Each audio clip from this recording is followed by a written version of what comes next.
Hi guys, come along with me today to treat this patient. This patient gets treated consistently every 3 months. So she is a prime example of good results because of consistency with treatment. She has some severe TMJ symptoms, so we went ahead and treated her superficial masseters.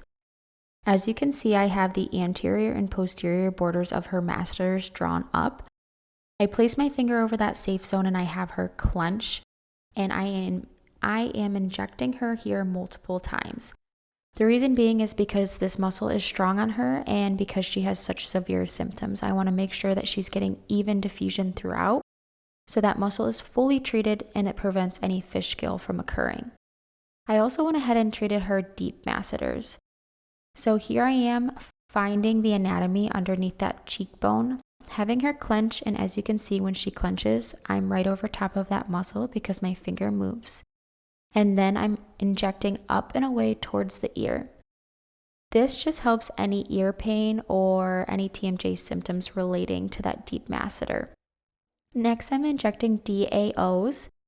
This is a muscle that is responsible for pulling down the corners of your mouth. So as you can see, I'm having her contract the corners of her mouth to her best ability, finding that muscle movement, and then I'm injecting very superficially into this area.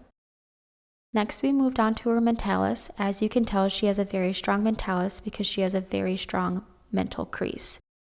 So here I am having her make a sad face in order to locate the dimpling in her mentalis and in order to figure out where my best targeted area is going to be. Next, we moved on to the temporalis. First, I cleansed the area with some alcohol. Now I'm placing my fingers over that area and I'm having her clench. As you can see, my fingers are moving and I am in the right area.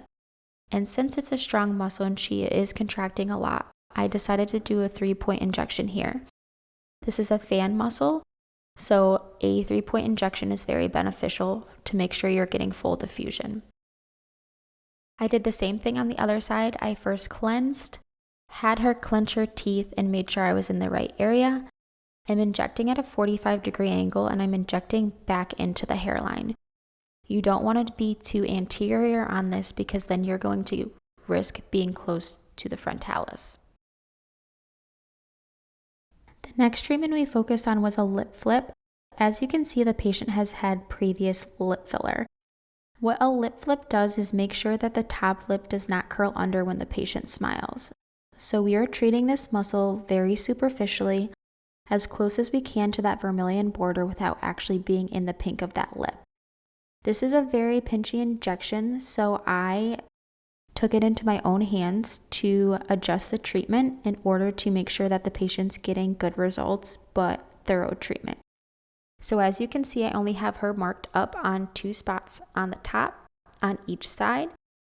I've always gotten good results with this, and it goes hand in hand with the lip filler, so she will have great results.